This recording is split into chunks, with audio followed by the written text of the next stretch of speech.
Look at that arm. We have yet to see something like that. Their arm deploys, has some hooks on a conveyor-like system. Again, I love seeing all these creative robot mechanisms. Again, there's not one right way to play this competition.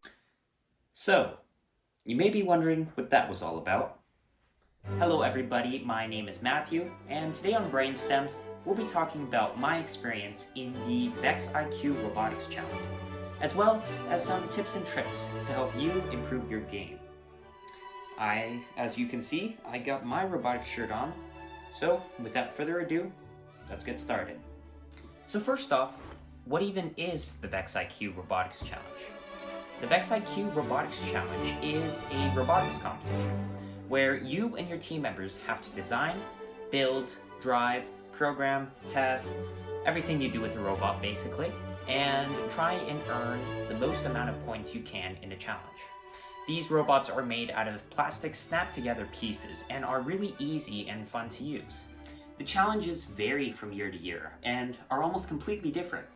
For example, this year's game, 2021 through 2022, called Pitching In, is about launching balls in order to score points.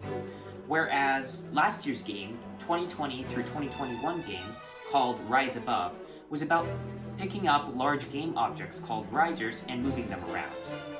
These challenges push students to their engineering limits and encourage them to create really cool things. I'll be posting a link down in the description to the VEX IQ website if you want to learn more about the game layout. I competed in this competition last year during the 2020 through 2021 competition and actually placed and won an award in the Worlds competition. This competition was very different than previous years, since the competition was almost totally online, thanks to COVID. My team was made up of only me and another person, 2 people. That meant my teammate and I had to share tasks between each other to do the same amount of work that a group of 4 would usually do. This was especially challenging, but it did benefit us in a few ways. It was a little bit more convenient for us to meet since there are only 2 of us, and conversations and communication between us was easier than it would be for a group of 4 people. That being said, I really enjoyed my experience in the competition, and I'll be using this video to share some of the things that I think could be useful to know for either a beginner, someone experienced, anybody who is either interested or already competing in the VEX IQ Challenge.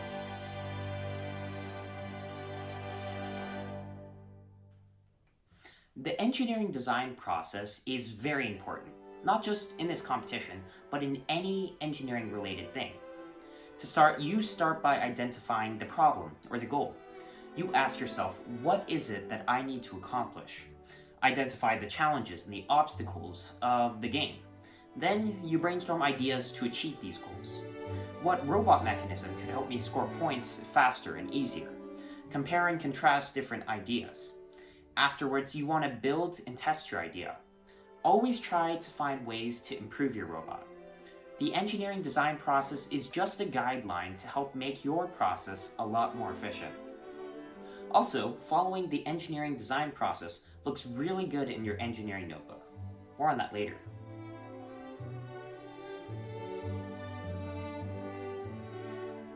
When brainstorming for ideas, I always found it helpful to make a chart. Whenever my teammate and I would come up with an idea, we would go and put it on the chart. Then we would make different categories for what the robot needs. An example would be if we were brainstorming ideas for a drivetrain, which is essentially a robot base. A category would be speed. Then we would give each mechanism points in each category from a scale of 1 to 5. Then the mechanism with the most amount of points would be the one we would use.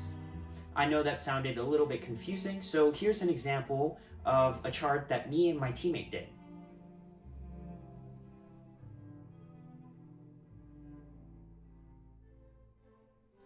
During last year's game, my teammate and I kind of hit a roadblock. The design we chose was not stable, kept on breaking, it was too slow, and we couldn't find a way to fix it.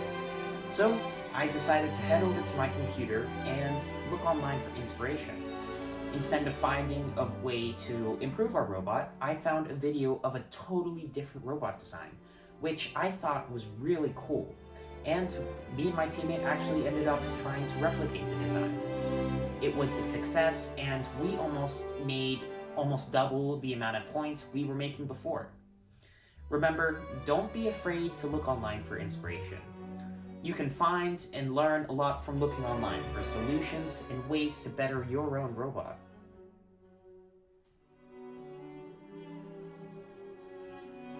Most of the robots that won in the world competition had really simple designs. I have seen a lot of robots with super complex designs, and they rarely do well. Working a lot on the physical features of the robot takes time away from strategizing and practicing for the competition, which is actually just as important. Unless your robot can compare with a NASA Mars rover, I suggest you go simple, and don't rely on the features of your robot instead of your own driving and programming skills.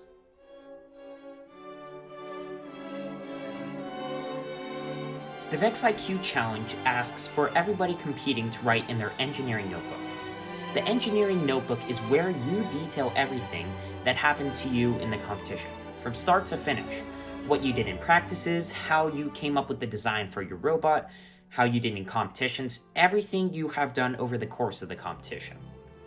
One of the things that I had a problem with in my team was we didn't write in our engineering notebook constantly. This cost us a lot of time and detail in our notebook by the end of the competition. If you don't want to make the same mistakes we did, always thoroughly and constantly write in your engineering notebook. Even though the engineering notebook is optional and not required, having an excellent engineering notebook and being very organized can win you one of the awards in the competition. You also have to have an engineering notebook to be considered for the Excellence Award.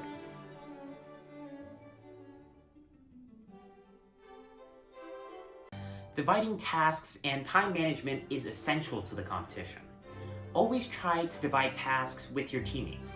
You may want to consider giving roles to your teammates. For example, whoever's the best at programming the robot could be the lead programmer.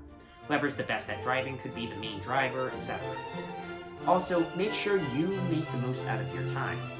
For example, if you are programming the robot, maybe in between tests, your teammate could practice driving. Cooperation between you and your team is one of the most important factors of the competition. It helps teach you teamwork, and it's better for everyone overall.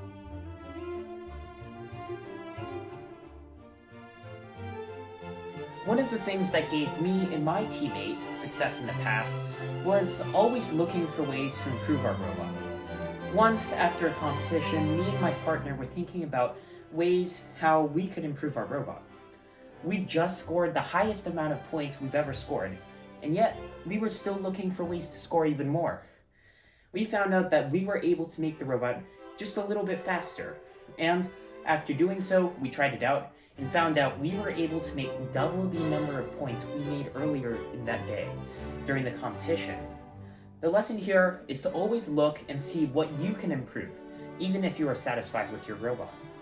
No robot is perfect, and everything can always be just a little bit better.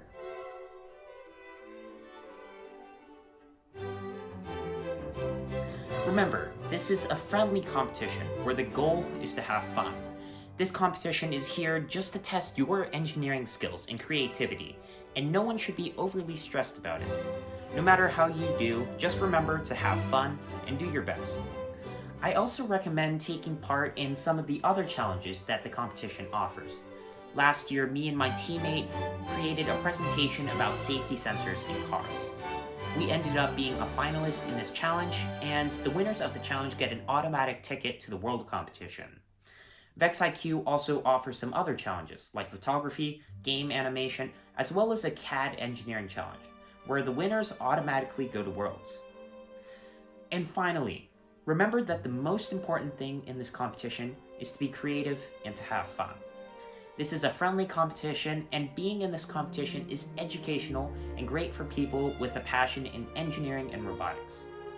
So, I hope you all enjoyed this video, and if you did, please consider subscribing, as that would help me a lot. This is Matthew from BrainSTEMs. Thank you for watching. See you next time.